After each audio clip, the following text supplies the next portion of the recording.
Hey guys, it's Brandon here again for another video. And in today's video, I'm going to be talking again about bipolar disorder, a disorder that I myself have, and I'm going to be talking about another thing that I usually have had in quite a few videos, which is finances. And what I'm actually going to be talking about is the best investment for people with bipolar disorder. Now, when you think of bipolar disorder, a lot of people kind of see it as a death sentence or something that's really going to screw your life up or make it very difficult to move forward. And for a lot of people, that is the reality. Before you think about money, you really should be finding the right medication that works for you, possibly going to therapy, doing a lot of other things. But you still have to think about your career and your future. And this creates a big issue for people with bipolar disorder because it's hard to find careers that are really going to work very well. And even more so, it's hard to find good investments because whenever you're manic, you're going to spend your money very loosely. It's one of the most kind of universal symptoms that comes with bipolar disorder is while you're in a manic episode, you're gonna spend more money. And this has happened to me. I've had 2 manic episodes over the past 2 years, and each time I spent thousands of dollars doing things that I normally wouldn't do, or I normally would be much more frugal. But so this is why it's so important that I make this video so that hopefully a few of you out there can listen to this and maybe get some good ideas to move forward. So without further ado, the thing that I think is the best investment for people with bipolar disorder is real estate. Now, at first you might think, okay, real estate, that sounds like a good thing to put money into for my future, but it sounds like it's really difficult to get into.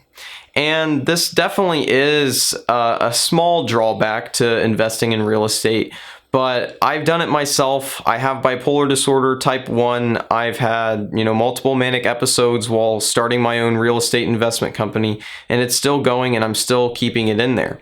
But one of the big reasons why you have to do this, if you really want to have a good investment for bipolar disorder, is you want to find something that isn't liquid, as in it's very hard to get your money out.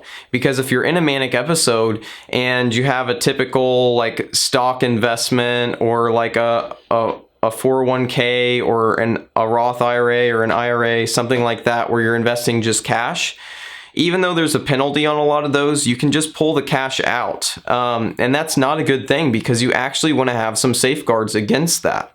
And one of the reasons why real estate is so good for people with bipolar disorder is because it's very hard to get your money out quickly. It usually takes months to sell a property.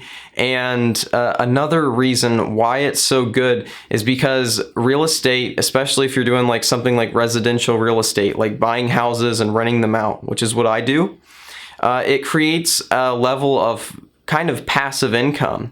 Now, passive income, there are a lot of people who say that real estate isn't exactly passive, and I understand why they say that, but still it does create income that comes into you every single month, and you don't have to necessarily do the work every single month.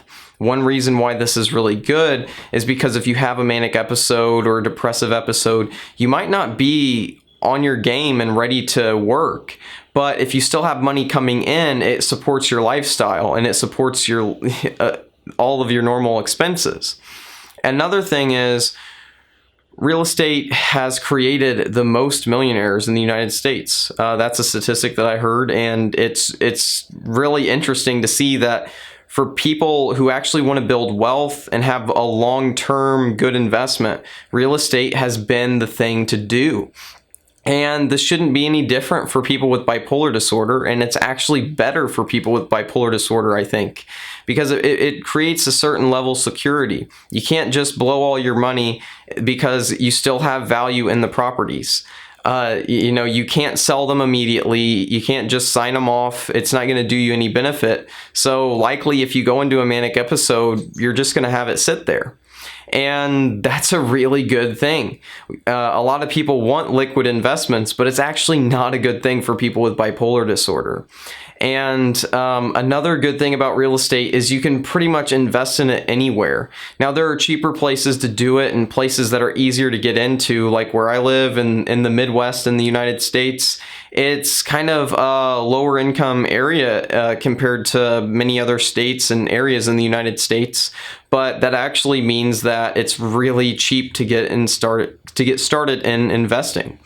And I think this is an important thing that you can't leave out in your approach to life as a person with bipolar disorder. You need to have a backup plan as, how are you going to retire? Are you going to, live off of disability the rest of your life? I mean, there are a lot of drawbacks to that.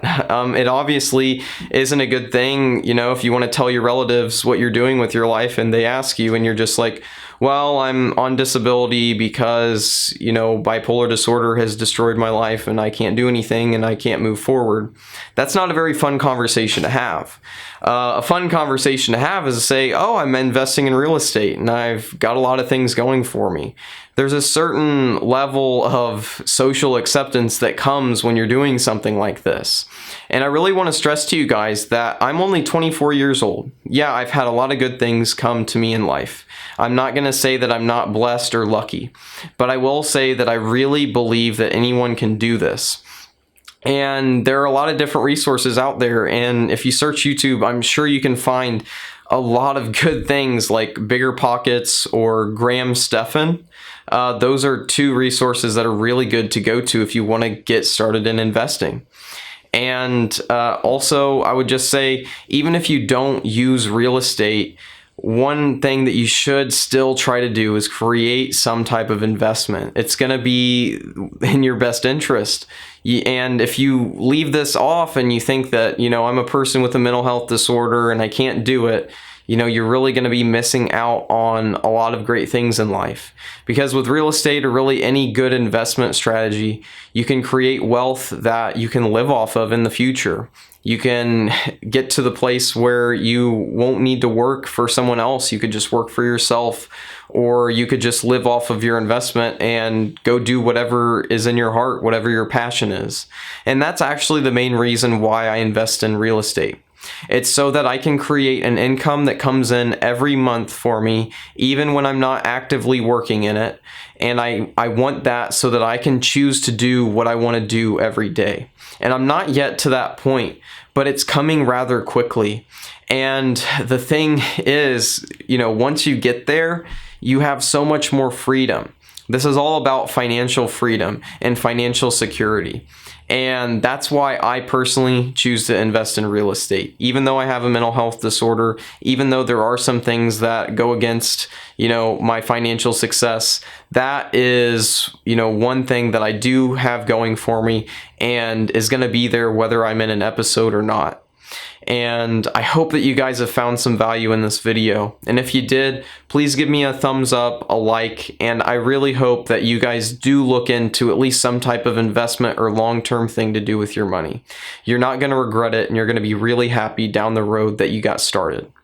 So thanks for watching. I hope that you guys subscribe if you're interested in more content about bipolar disorder or just general self-improvement.